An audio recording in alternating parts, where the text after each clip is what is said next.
El llamado y la obediencia de Abraham. Dios llamó a Abraham y lo apartó a través de las separaciones que él le ordenó. Así que hablamos sobre las separaciones de esa división, separaciones que la obra de separación que Dios hizo durante el tiempo de la creación. E incluso en la vida de Abraham, lo mismo que con Noé, pero más evidente y distinto en la vida de Abraham, fueron las obras de separación que Dios ordenó. Así que pensemos en las separaciones que Dios le ordenó a Abraham y cómo él obedeció. Gálatas capítulo 5, versículos 19 al 21. Leamos esto primero. Ahora bien, las obras de la carne son evidentes, que son inmoralidad, impureza, sensualidad, idolatría, hechicería, enemistades, pleitos, celos, arrebatos de ira, disputas, disensiones, facciones, envidias, borracheras, orgías y cosas semejantes a estas, sobre las cuales les advierto, como ya se los he advertido antes, que los que practican tales cosas no heredarán el reino de Dios. Así que oro para que tú y yo seamos apartados de estas cosas. Y esa es la obra de la separación, ser apartados, ser consagrados, llegar a ser santos. Dios dice en Levítico, capítulo 11 y en otros lugares, que necesitamos ser santos. Dios dice, sean santos, porque yo, su Dios, su Señor, soy santo. Así que primero, Dios le dice a Abraham, deja tu país.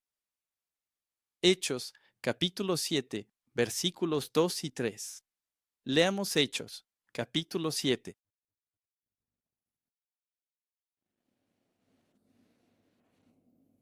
versículos 2 y 3. Y él dijo, escúchenme, hermanos y padres, el Dios de la gloria se le apareció a nuestro padre Abraham cuando estaba en Mesopotamia, antes de vivir en Harán, y le dijo, deja tu país y a tus parientes, y ven a la tierra que yo te mostraré.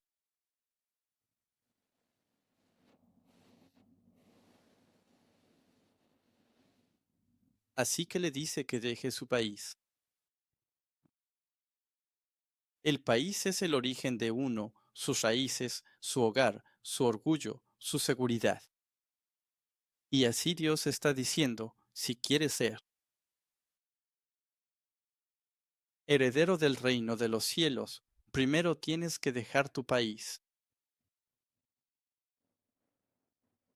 Tienes que dejar tu país, es decir, no pongas tus raíces, tu esperanza, tu orgullo en esta tierra terrenal.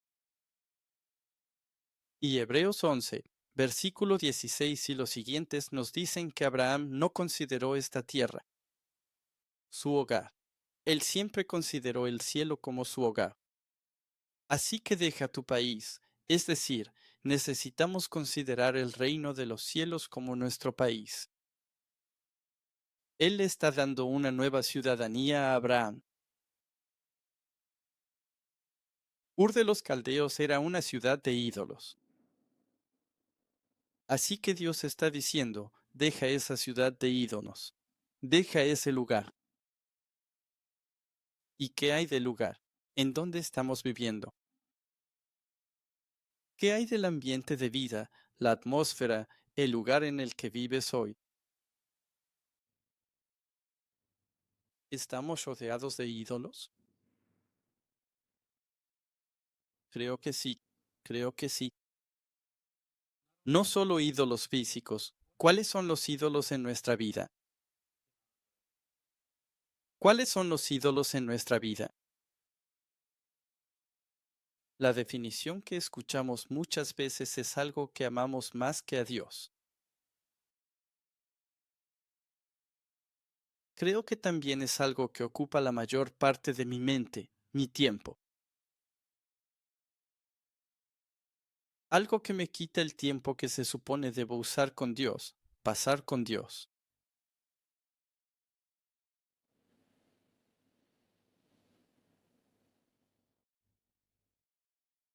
¿Quién es el ídolo más grande de tu vida?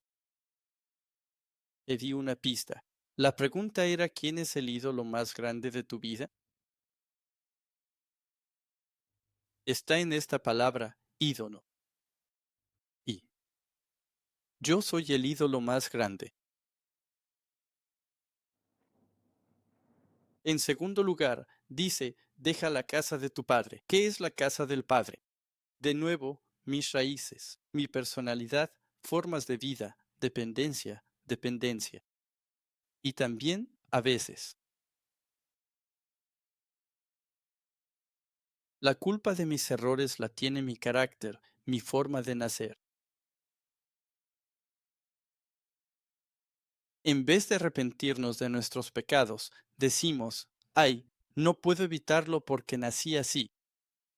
No puedo evitarlo porque mi carácter, mi personalidad es así.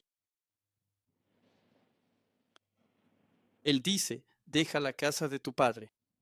O sea, perdón que lo diga, rechaza a tu padre. Eso es lo que significaba dejar la casa. ¿Recuerdas la historia del hijo pródigo? El hijo pródigo que dejó la casa estaba rechazando a su padre, ¿verdad? Él estaba pensando, Padre, para mí estás muerto. Entonces, ¿Dios está diciendo eso? ¿Jesús también está diciendo eso? Aquellos que no dejan a su padre, su madre, sus hermanas y hermanos, no pueden seguirme. Jesús dijo eso, ¿verdad? ¿Qué está diciendo él? Deja la casa de tu padre. Él está diciendo, tienes un nuevo padre, tu verdadero padre. Dios es tu verdadero padre. ¿Quieres ser mi hijo? Tienes que irte. Tienes que cambiar tu identidad. Eso no quiere decir que no seas filial. Eso no quiere decir que no honres a tus padres, porque es parte del mandamiento de Dios que honremos a nuestros padres. Especialmente si nuestros padres no son creyentes en Jesús, tenemos que ser un gran ejemplo para que ellos puedan ver a Jesús a través de nosotros. Pero aquí Dios está diciendo, Abraham, tienes que darte cuenta de que yo soy tu padre. Dios quería que él dejara de considerarse un hijo de este mundo y que considerara a Dios como su padre. Y por lo tanto, su origen, sus raíces, el lugar al que necesita regresar. Ya no es Ur de los Caldeos, donde estaba Taré, ni Harán, sino que se convierte en el cielo. Que así sea con todos nosotros. El lugar al que estamos regresando es nuestro hogar. Y ese hogar es el reino de los cielos. Y eso a veces cambia nuestra dirección. Eso cambia nuestra orientación. Eso cambia nuestro propósito. Pero aquí hay dos llamados de Abraham. ¿Sabías que Abraham fue llamado de dos maneras diferentes? Maneras, algo así. Perdón, esto otra vez. Dos llamados de Abraham. Abraham fue llamado dos veces por Dios para que se fuera. ¿Sabías eso, verdad? No te importa. Mientras lo hayan llamado dos veces, tres veces. El primer llamado fue desde Mesopotamia, Hechos 7, versículos 2 y 3. Y él dijo, lo leímos antes, dijo, escúchenme, hermanos. Y este es el sermón del diácono Esteban. Cuando él vio, mientras estaba viendo el trono de Dios en el cielo antes de ser apedreado hasta la muerte, estaba predicando este sermón. Y puedes ver que parte de la información es diferente. Algunas personas dicen que es porque le pegaron en la cabeza con una piedra, no puede recordar toda esta información. Pero yo creo que él está hablando desde la perspectiva del cielo. Bueno, hablaremos de eso más adelante. Pero, Y escúchenme, hermanos y padres, el Dios de la gloria se le apareció a nuestro padre Abraham cuando estaba en Mesopotamia, antes de que viviera en Harán. Mesopotamia está sobre los caldeos, ¿verdad? Y le dijo, deja tu país y a tus parientes y ven a la tierra que yo te mostraré. ¿Está bien? Génesis capítulo 11, versículo 31, respalda esto. Taré tomó a Abraham, su hijo, y a Lot, el hijo de Harán, su nieto, y a Sarai, su nuera, la esposa de su hijo Abraham. La esposa de su hijo Abraham. Y salieron juntos de Ur de los Caldeos para ir a la tierra de Canaán. Y llegaron hasta Harán y se establecieron allí. Así que este es el primer llamado. Dios llamó a Abraham desde Ur de los Caldeos, que es Mesopotamia. ¿Y quién fue el líder al salir de Ur de los Caldeos? Taré, este fabricante de ídolos, que no era creyente, de alguna manera se levantó y dijo, Oye, vámonos. ¿Qué crees que estaba pasando aquí? Vimos antes, y aquí solo podemos especular. Pero vimos antes en los años que vivieron el padre de Taré, cuyo nombre era Nacor, ¿verdad? Y su padre, Serug, y su padre, Reu, vivieron muy poco tiempo. Murieron antes que Sem, ¿verdad? Y entonces, una de las cosas que podemos especular es, las cosas no iban bien allí. Taré tuvo que mudarse. O tal vez fue una señal del arrepentimiento de Taré, para que él decidiera cruzar el río hacia Harán. ¿Sabes dónde está Harán? Harán es donde hoy se encuentra Alepo, donde está Eber, sus antepasados. Probablemente Noé y Sem vivían. Entonces se suponía que debían ir a Canaán, pero se detuvieron en Harán y se quedaron ahí un tiempo. Así que el segundo llamado es Dios llamando a Abraham cuando estaba en Harán. Hechos 7, versículo 4. Entonces él salió de la tierra de los caldeos y se estableció en Harán. La Biblia nos está diciendo, él no fue de Ur a Canaán. Fue con su padre a Harán, probablemente porque sus parientes estaban ahí. Desde ahí, después de que su padre murió, Dios lo hizo mudarse a este país en el que ustedes ahora viven, que es Canaán. Así que hubo un traslado de Ur de los Caldeos, Mesopotamia, a Harán.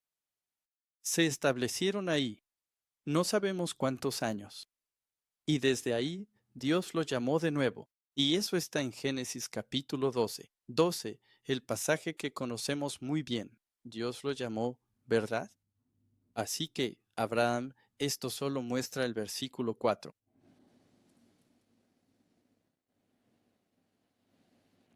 Leamos Génesis capítulo 12. Desde el versículo 1.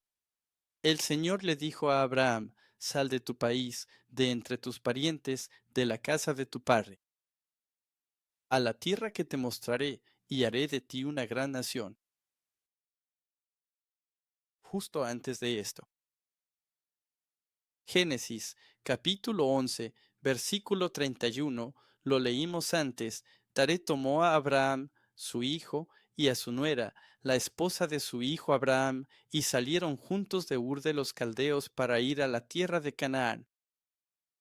Llegaron hasta Harán y se establecieron allí. Se establecieron en Harán, y luego Dios lo llamó. Ahora el Señor le dijo a Abraham, sal de tu país, de entre tus parientes y de la casa de tu padre, y ve a la tierra que yo te mostraré.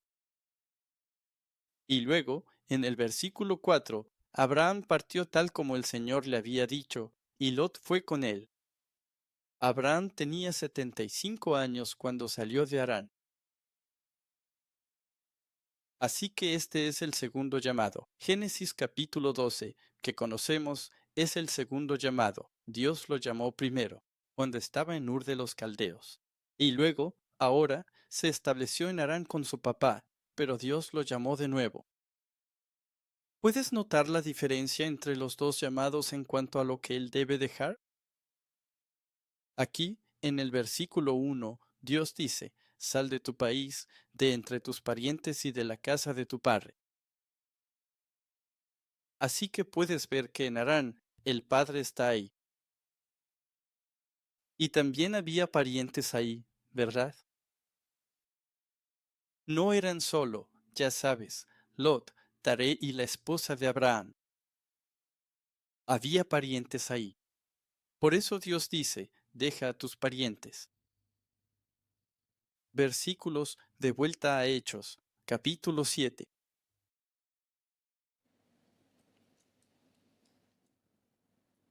Versículos 2 y 3. Él dice, deja tu país y a tus parientes y ven a la tierra que te mostraré. ¿Cuál es la diferencia? En Hechos capítulo 7, Dios está llamando a Abraham por primera vez desde Ur de los Caldeos, desde Mesopotamia. Y luego, en Génesis capítulo 12, Dios está llamando a Abraham desde Harán. ¿Cuál es la diferencia en el mandato de Dios? ¿No ves ninguna diferencia? Dios dice, deja tu país y a tus parientes aquí. Y luego, en Génesis capítulo 12, Dios dice, deja tu país, tus parientes y la casa de tu padre. Así que el primer mandato no incluía al padre. Y su padre, Taré, fue con él. Pero esta vez, Dios dice, deja también la casa de tu padre.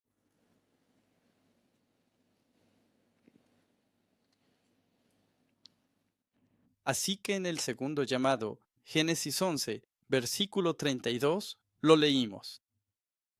Y dice que, en el segundo llamado, Taré no solo fue con Abraham, sino que se quedó ahí, ¿verdad?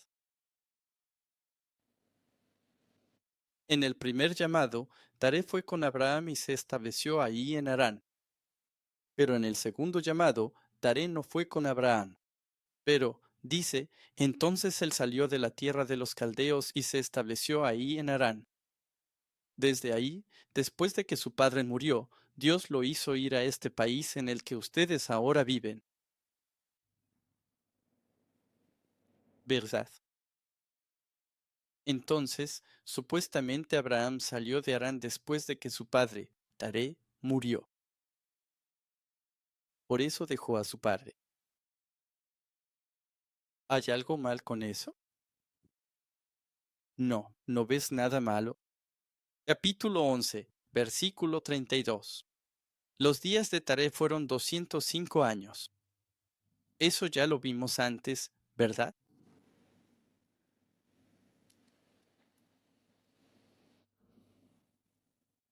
Vivió 205 años. Y Taré murió en Harán. El problema es este versículo. Taré vivió 70 años y fue padre de Abraham, Nacor y Harán. Así que a los 70, Taré tuvo a Abraham. ¿Cuántos años tenía Abraham cuando se fue?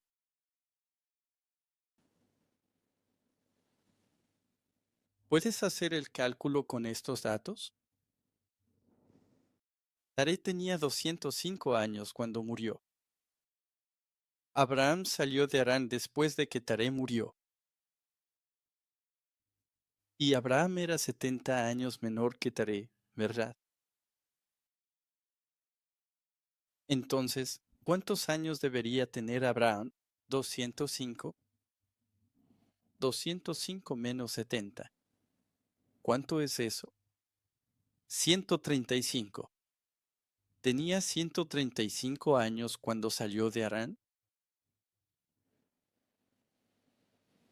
Según esta lógica, Taré es 70 años mayor que Abraham. Taré murió a los 205. Por lo tanto, Abraham debió haber salido de Harán a los 135. Sin embargo, Génesis 12:4 dice que Abraham salió de Harán a los 75 años. Entonces, ¿quién está equivocado? ¿Está equivocado Hechos o está equivocado Génesis? Vaya, no dijimos que la Biblia es infalible, sin error. Aquí vamos. ¿Crees que Dios no sabía que la gente se iba a dar cuenta? Todos estos errores. El reverendo Abraham Park trata mucho este tipo de cosas en sus libros. Y él dice que estos son los lugares a los que Dios realmente quiere que prestes atención. Son como pistas. Dios está llamando tu atención. Él tiene un mensaje ahí. Así que no tengas miedo. Entonces, ¿tenía 75 años cuando se fue o tenía 135 cuando se fue? Tenía 75. Génesis nos dice que tenía 75. Pero de nuevo, Diácono Esteban estaba confundido. No estaba calculando bien, ¿verdad? Porque ve esas piedras volando hacia él. Como los números, no puede recordarlos, ¿verdad? No, él vio el cielo y estaba hablando lo que veía, lo que le decían, lo que veía en el cielo. Así que, de nuevo, tenemos que aprender los idiomas originales. La palabra griega para morir en Hechos 7, versículo 4, es apotnesco. Apotnesco en esta palabra se utiliza en casos para significar muerte que no es literal. Es algo así como cuando dije que el hijo pródigo consideraba muerto a su padre cuando aún estaba vivo, rompiendo sus relaciones con él. Por ejemplo, 1 Corintios 5, versículo 31, el apóstol Pablo dice, cada día muero. Él usa apotnesco. Yo apotnesco diariamente. ¿Significa eso que se suicida a diario? Y de alguna manera, recuerdo, regresa con vida. No. Él está diciendo, estoy matando mi yo pecador día a día. Quiero estar enojado. Quiero odiar a alguien para no tener que hacerlo. Esto es lo que dice el apóstol Pablo. Romanos 7, versículo 6, también. Pero ahora hemos sido liberados de la ley, habiendo muerto a aquello que nos ataba, para que sirvamos en la novedad del Espíritu y no en la antigüedad de la letra. Gálatas, capítulo 2. Hemos muerto con Cristo en la cruz, y es Cristo quien vive en mí, ¿verdad? Eso es lo que significa apostolosco. Se usa tanto para referirse a la muerte literal como a la figurada aquí. Pero otro pasaje en el mismo capítulo, Hechos capítulo 7,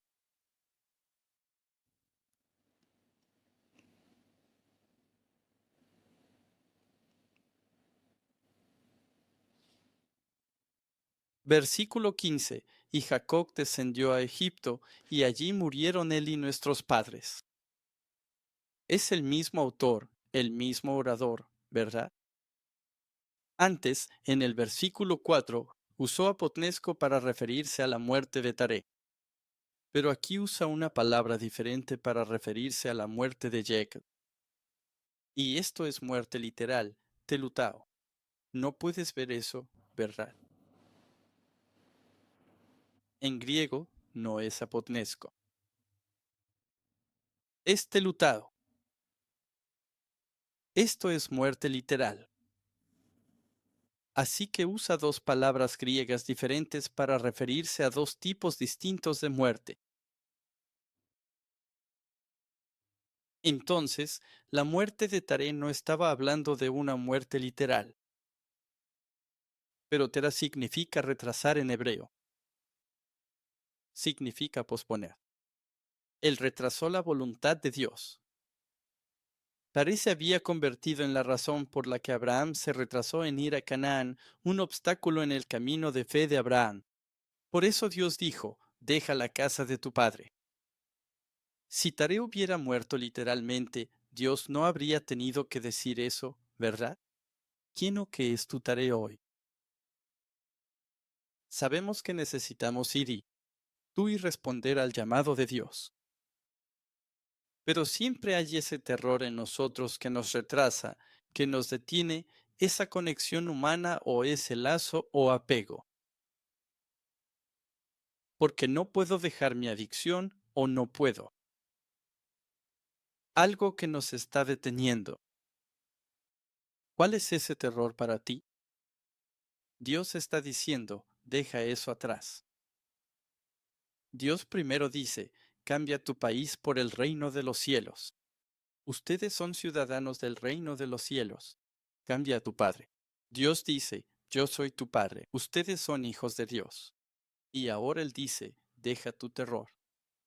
Deja tu terror. En tercer lugar, Dios dice, deja que Lot siga su camino. Recuerda, Génesis capítulo 13, los siervos de Lot y los siervos de Abraham. Ellos estaban peleando y entonces Dios le dice a Abraham, deja que Lot se vaya.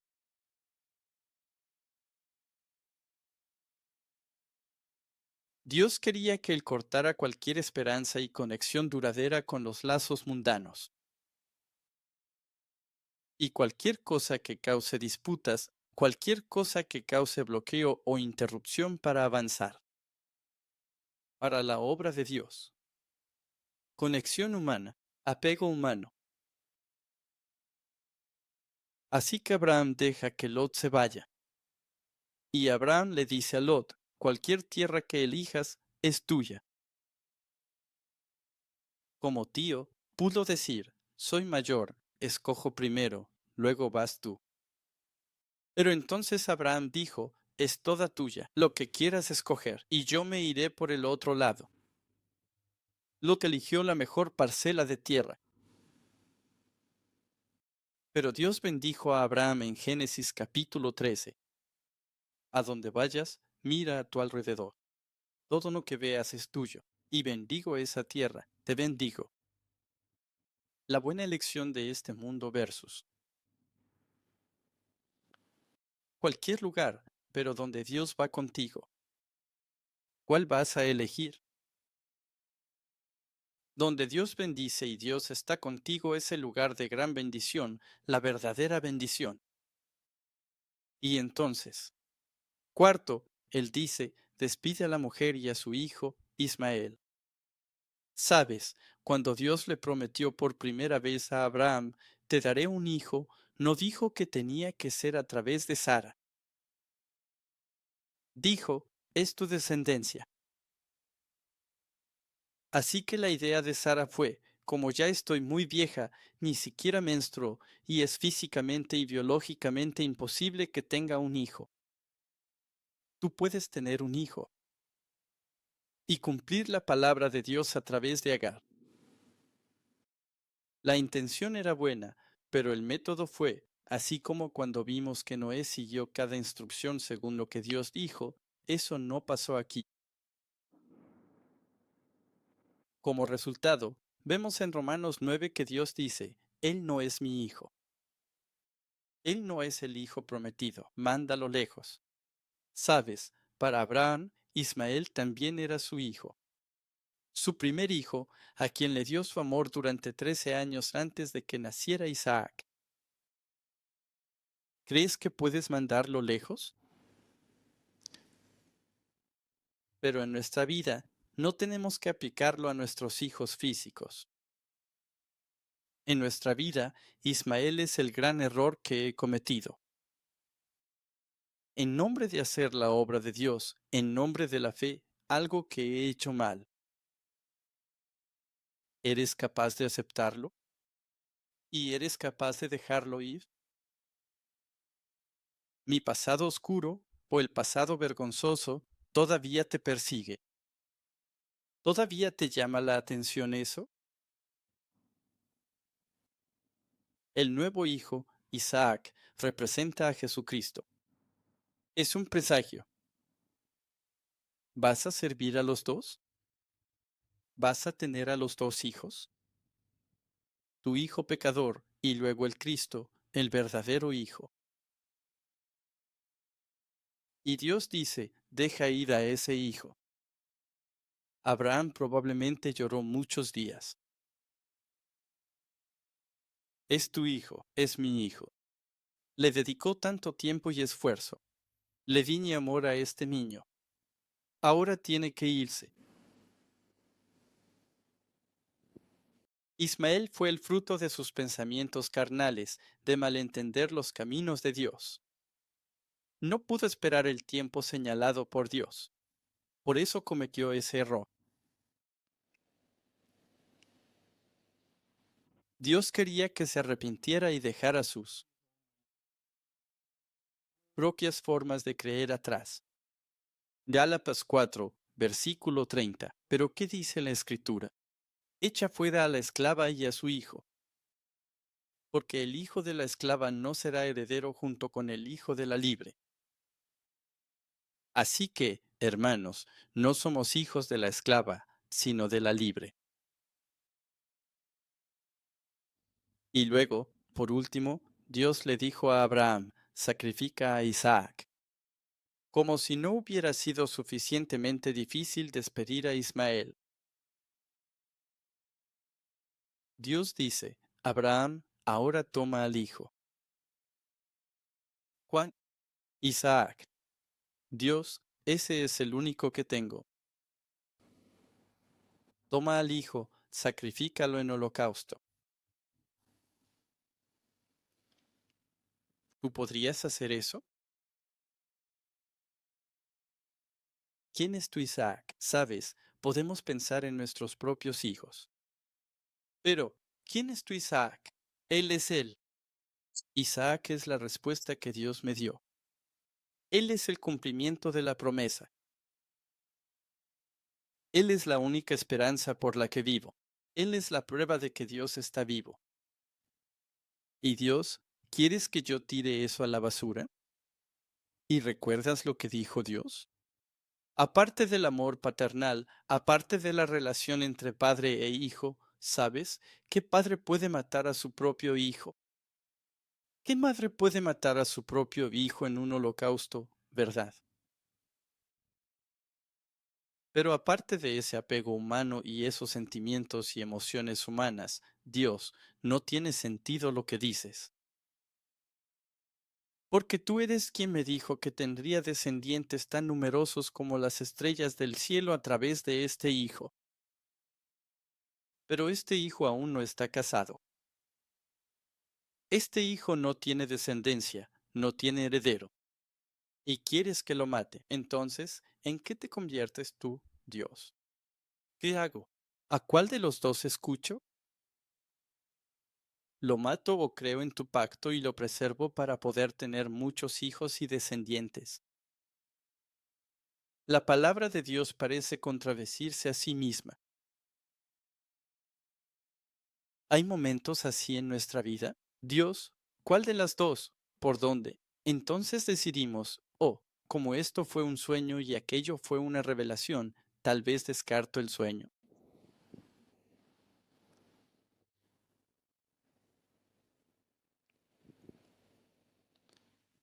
El Hijo único, el Hijo prometido. La promesa de Dios cumplida, la única esperanza que quedaba. ¿Por qué fue difícil obedecer? Tenía que matar a su propio hijo. No solo eso, contradecía la promesa de Dios. Pero Hebreos 11, versículos 17 a 18 nos dice que, por la fe, Abraham, cuando fue probado, ofreció a Isaac. Y él, que había recibido las promesas, estaba ofreciendo a su hijo unigénito. Fue. De nuevo, Hebreos está explicando que no tenía sentido. Lo que Dios le dijo a Abraham no tenía sentido.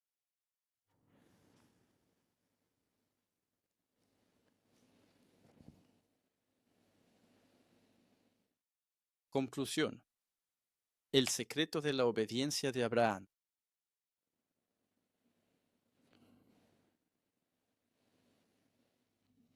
Hebreos 11, versículo 19. Él consideró que Dios es capaz de levantar a las personas incluso de entre los muertos, de donde también nos recibió de vuelta como una figura. Figura, es decir, un anticipo de Jesucristo. En ese tiempo, todavía no existía el concepto de resurrección. Nosotros sabemos y creemos en la resurrección porque Jesús resucitó. Pero en ese tiempo no existía el concepto de resurrección. Pero algo le pasó o le dijo a Abraham sobre este entendimiento diferente de la vida y la muerte. La pregunta es, ¿crees que fue fácil o difícil para Abraham obedecer a Dios en ese momento?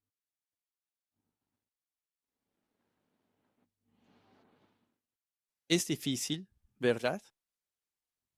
Pero, sabes, en las primeras 4 separaciones, Dios lo estaba entrenando. Lo estaba entrenando no para que se volviera insensible. Así es más fácil separarme de mis seres queridos. La siguiente vez se vuelve cada vez más fácil. Ese no es el entrenamiento. El entrenamiento es confiar en la palabra de Dios y obedecer, y todo estará bien. Ese es el entrenamiento que Dios nos da.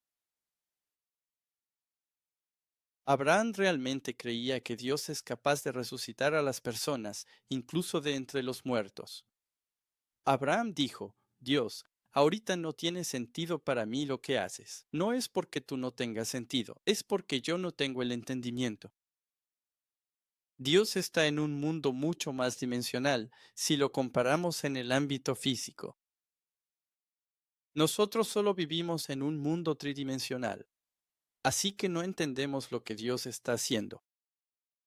Pero Abraham está diciendo, Dios, lo mejor que se me ocurre es que tú lo resucites. Si quieres cumplir tu palabra, yo creo que tú vas a cumplir tu palabra. Así que haré lo que tú me digas. Tú encárgate de eso. Dios, te lo dejo a ti. Confío en ti. Ojalá tengamos ese tipo de fe. No es fácil. El secreto de la obediencia de Abraham es que él creía firmemente que su vida formaba parte del plan de Dios para la historia de la redención. No se trata solo de él y su hijo. Él cree que, de alguna manera, Dios lo está usando para llevar a cabo su obra redentora. Y sabemos que el sacrificio de Isaac fue un tipo, una prefiguración de cómo Abraham era el padre de la fe, una figura del Padre en el cielo. Y el Padre en realidad sacrificó a su único hijo engendrado. Él creía que este no era el final de la historia y confiaba en que Dios sabía lo que estaba haciendo. Cuando lleguemos a un callejón sin salida como este, que podamos confiar en que ese no es el final de nuestra historia, no es el final de la historia de Dios. Solo somos parte de la gran historia redentora de Dios y Dios sabe lo que está haciendo. Abraham les dijo a sus jóvenes, quédense aquí con el burro, y el muchacho y yo iremos allá, adoraremos y volveremos a ustedes.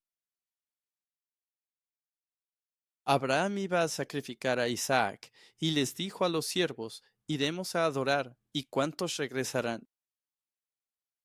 En el idioma hebreo, los verbos también tienen número como plural o singular. Esta palabra, volver, está en forma plural. Adoraremos y volveremos. Se supone que solo debes adorar.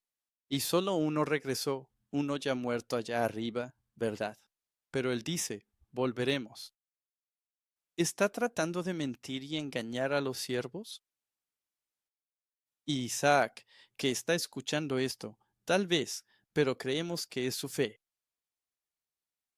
Y luego, del 7 al 8, Isaac le habló a Abraham, a su padre, y le dijo, Padre mío. Y te imaginas si estuvieras en este lugar, llevándolo y contemplando en tu corazón, ¿qué voy a hacer? Y el momento en que realmente tienes que apuñalar a este niño se acerca cada vez más. Y el niño abre la boca y dice, Padre, aquí estoy, hijo mío. Aquí está el fuego y la leña, pero ¿dónde está el cordero para el holocausto?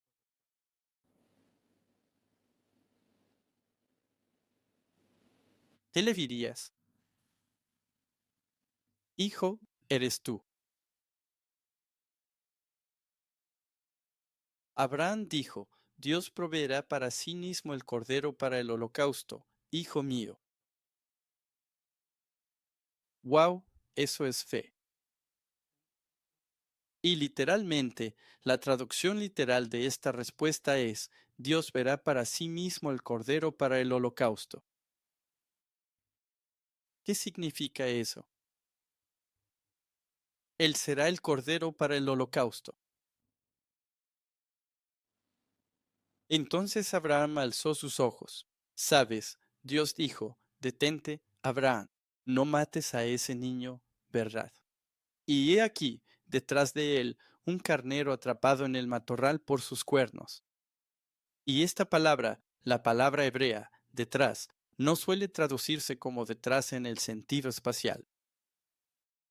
Normalmente se traduce y se usa más en un sentido temporal, o sea, después, más tarde, en el futuro.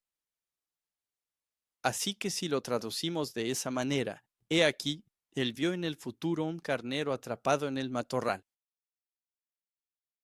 para morir en lugar de su hijo. ¿Quién es ese? Abraham llegó a entender el misterio de los vivos. Jesús dijo, Yo soy el Dios de Abraham, y el Dios de Isaac y el Dios de Jacob. Él no es Dios de muertos, sino de vivos. Abraham, Isaac y Jacob ya estaban muertos, pero Jesús dijo que ellos son los vivos. Es la fe la que vive. No debemos temerle a la muerte, porque la vida y la muerte están en las manos de Dios. Si quiere recuperar esa vida, lo hará. Amén. Y sé que el tiempo ya pasó, pero me gustaría. Te mostraré una cosa antes de terminar. Este holocausto, Isaac muriendo, Isaac siendo sacrificado en este altar para holocausto, prefigura la cruz de Jesucristo. En el holocausto, lo que se debe hacer, según la ley de Moisés, es cortar el sacrificio en 6 pedazos. 6, representando la caída. La caída, el pecado, es sacrificado, es entregado, es quemado. 6 piezas, la cabeza, las 4 extremidades y el cuerpo. Se abre el cuerpo, se le sacan las entrañas y se quema todo. Ese es el holocausto. ¿Cómo es eso? ¿La cruz?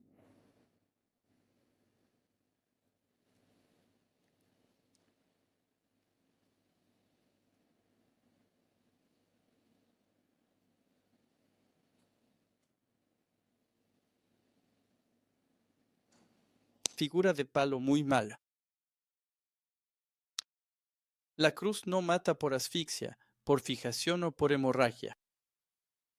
Jesús sangró tanto y Jesús sufrió tanto que murió ese mismo día, ¿verdad? Pero la cruz fue diseñada por los romanos.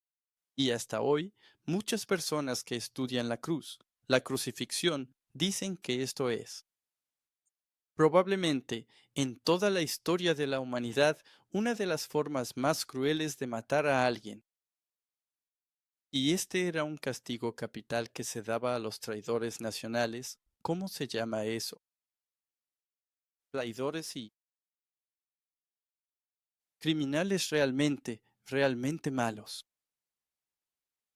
¿Y lo que hacían? Cuando te cuelgan, después de ser torturado, estás colgado y esta clavícula se sube y te ahogas. Así que si te ahogas, vas a morir muy pronto. Entonces ponían un apoyo para los pies aquí para que pudieran empujarse hacia arriba, respirar y luego colgarse de nuevo y repetir eso. ¿Por cuánto tiempo? Cualquier cosa entre 3 días y 2 semanas. Y no te daban nada de agua. Tenías sed. Te estabas secando, deshidratando al mismo tiempo. Y lo que hacen frente a ti es que traen a tu esposa o a tus hijos y los torturan delante de ti.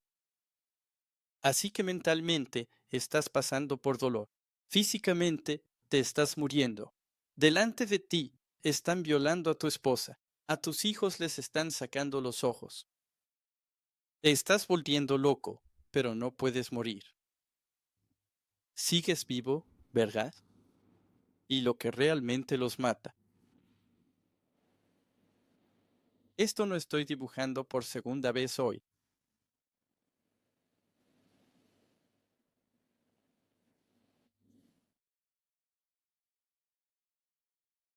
Es el sol.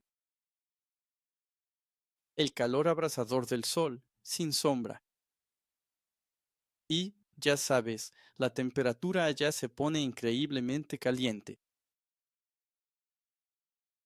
No solo tu piel se está quemando hasta cierto punto, sino que por dentro también. No hay agua y tus órganos empiezan a hervir y a reventar. Y eso es lo que normalmente mata. Y eso es lo que es break time igual a 0.5 S barra diagonal morir quemado en la cruz. Jesús tenía la corona de espinas, clavos en ambas manos y pies, y fue atravesado en el costado. 1, 2, 3, 4, 5, 6. 6 lugares. Jesús murió en la cruz, pero en la versión del Antiguo Testamento es como holocausto. El Hijo unigénito.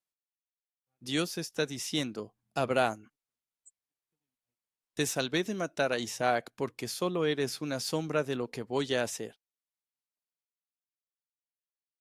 Dejaré morir a mi hijo único para que puedas tener mucha descendencia. ¿Y cómo? Romanos capítulo 4, Gálatas capítulo 3 nos dicen que, al creer en Jesús, nos convertimos en descendientes de Abraham. A través de la muerte de Jesús nacen muchos hijos. Tiene sentido, porque si Isaac muere, no puede tener muchos hijos. Pero la idea es que, porque Jesús murió, puede tener muchos hijos.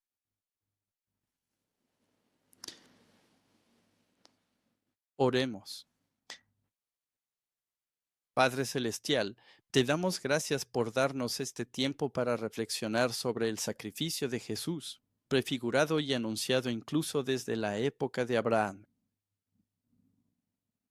Y Padre, te damos gracias por enviar a tu Hijo, Jesucristo, a morir en esta ofrenda quemada, para que podamos vivir, para que podamos nacer, para que podamos tener la esperanza de que el cielo es nuestro reino, nuestro país. Tú, nuestro Dios, eres nuestro Padre. Que podamos vivir nuestra vida confiando que tú sabes lo que haces, creyendo que somos parte de tu historia redentora. Padre, te agradecemos mucho por tu gracia. Oramos para que esta bendición de la sangre de Jesús esté sobre todos los aquí presentes, cada familia representada, cada iglesia y esta nación de Singapur. Muchas gracias por su gracia. En el nombre de Jesús oramos. Amén. Demos gracias a Dios.